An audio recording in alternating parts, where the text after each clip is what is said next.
Provinsi sudah beberapa kali memberikan surat peringatan tentang bahaya pengelolaan tambang ini. Tetapi kan kalau langsung menghentikan kan kita tidak bisa. Nah untuk itu maka tadi malam kami sudah mengeluarkan sanksi administratif dalam bentuk penghentian izin, pencabutan izin dari tambang ini. Ini kan dikelola oleh Koperasi Pondok Pesantren. Koperasi Pondok Pesantrennya bernama Al-Azhariyah. Dan kemudian di samping ini ada dua lagi kan, ada dua tambang yang sama yang dikelola oleh yayasan.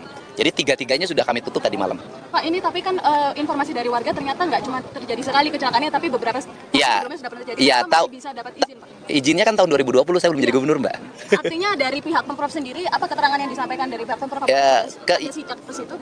Bukan, gini. Izinnya dikeluarkan tahun 2020. Ketika izin dikeluarkan tahun 2020 kan saya tidak bisa mengomentari.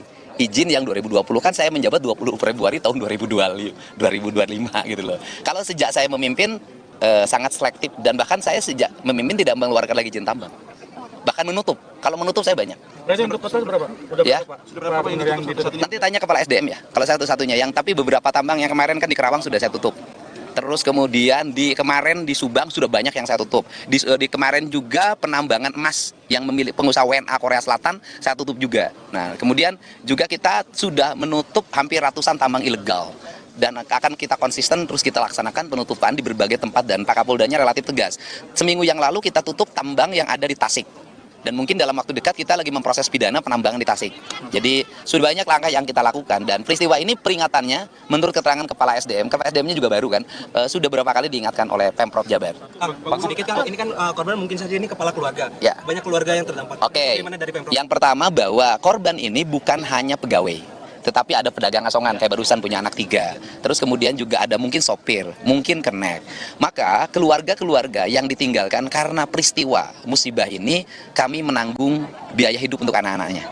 Kemudian juga kami sudah menyiapkan santunan untuk keluarganya. Tetapi juga saya meminta pada pengelola tambang untuk segera melakukan langkah-langkah penanganan sosial terhadap mereka yang jadi korban. Kan tambang di sini untungnya sudah banyak. Kan harus ada sikap untuk memberikan bantuan dan tanggung jawab terhadap korban. Bagaimana jawabannya, prosedur penanganan atau seperti apa untuk? Kalau saya sih mengatakan, karena saya 3 tahun yang lalu sudah ke sini, tambang ini tidak memenuhi syarat sebagai pengelola tambang.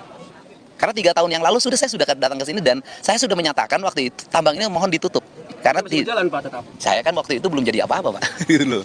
Terkait air, Pak, terkait sungai yang tercemar ini gimana, Pak, untuk ya begini, kan aspek pidananya nanti biar Polda yang mendalami. Pidananya selain dilanggarnya standarisasi K3, juga misalnya aspek pencemaran. Kemudian kan ini Yayasan Kopontren. Benarkah Yayasan Kopontren ini benar-benar digunakan untuk kepentingan pondok pesantren atau tidak? Atau hanya menggunakan baju Kopontren saja? Nah, biarkanlah itu penyidik yang melakukan pendalaman terhadap itu. Tugas saya hari ini adalah satu ya, bersama-sama tim Basarnas untuk melakukan pencarian korban sehingga bisa ditemukan lagi. Yang kedua, memberikan tanggungan terhadap keluarga yang ditinggalkan dari sisi aspek sosialnya. Kemudian yang ketiga, mendorong agar perizinannya tidak dibuka lagi, dan itu sudah dilakukan. Yang keempat, melakukan recovery lingkungan termasuk mencari pidana lingkungannya apabila terlanggar.